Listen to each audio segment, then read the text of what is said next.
Okay. So I like to read these words from Clarissa Pinkola Estes that I shared at our June Sangha. Um, I feel it's an offering of her wisdom.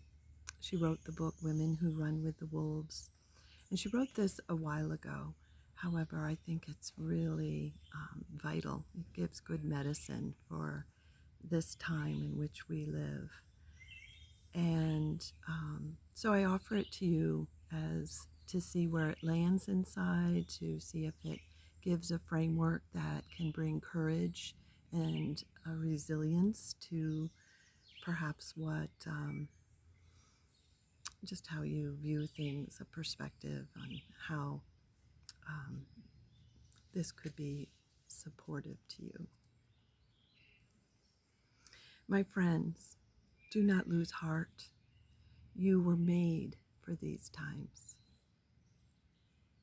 I've heard from so many recently who are deeply and properly bewildered. They are concerned about the state of affairs in our world right now. Ours is a time of almost daily astonishment and often righteous rage over the latest degradations of what matters most to a civilized people. You are right in your assessments. The luster and hubris some have aspired to while endorsing acts so heinous against children, elders, everyday people, the poor, the unguarded, the helpless, the Black Lives Matter, is breathtaking. Yet I urge you, ask you, gentle you, to please do not spend your spirit dry by bewailing these difficulties, and especially do not lose hope. Most particularly because the fact is, we were made for these times, yes. For years we have been learning, practicing, been in training for, and just waiting to meet this exact plane of engagement. I grew up on the Great Lakes and recognize a seaworthy vessel when I see it. Regarding awakened souls, there have never been more able vessels in the waters than there are right now across the world. And they are fully provisioned and able to signal one another as never before in the history of mankind. So look out over the prow. There are millions of boats of righteous souls on the waters with you.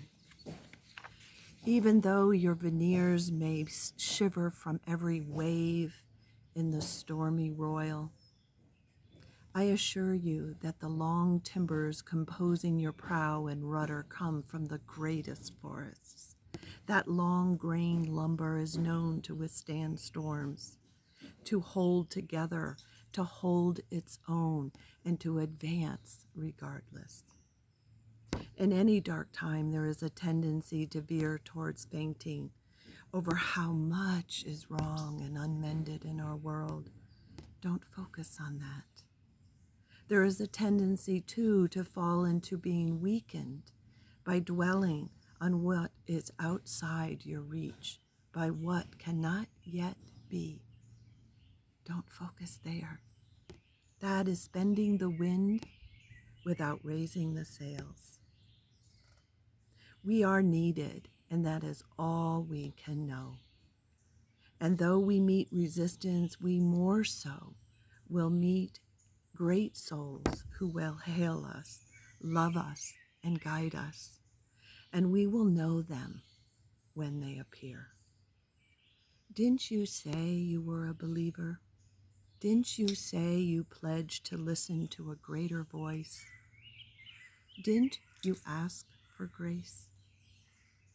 Don't you remember that grace means to submit to the voice greater? Ours is not the task of fixing the entire world all at once, but of stretching out to mending the part of the world that is within our reach. Any small, calm thing that one soul can do to help another soul, to assist some portion of this poor, suffering world, will help immensely. It is not given to us to know what acts or by whom will cause this critical mass to tip towards enduring good. What is needed for dramatic change is an accumulation of acts, adding to, adding more, continuing.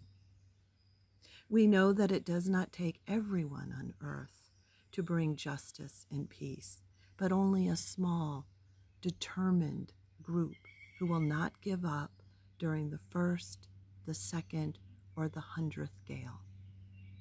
One of the most calming and powerful acts you can do to intervene in a stormy world is to stand up, show your soul. Stand up, soul, show your soul. Soul on decks shine like gold in dark times. The light of the soul throws sparks, can send up flares, build signal fires, cause proper matters to catch on fire.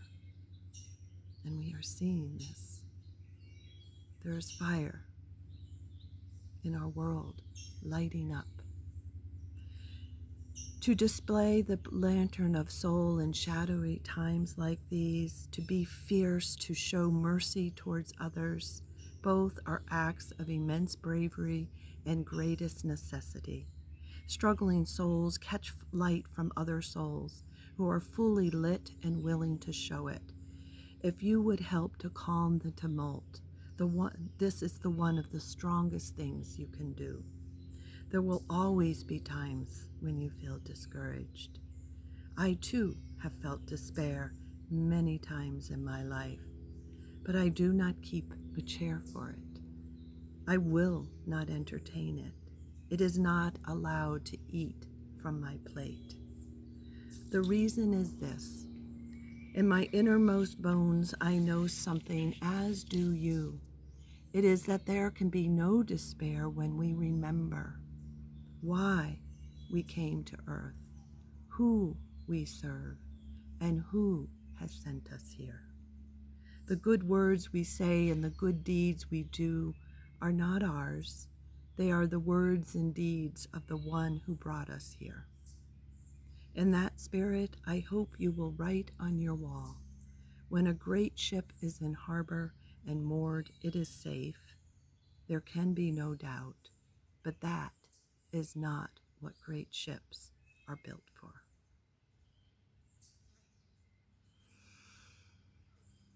So may these words be, in whatever way, encouraging, some salve for these moments to dig deep, to connect to your essential goodness, that well within where love resides, with our sense of interconnectedness with all of humanity, of all of life, of this dear, precious earth. May it guide you.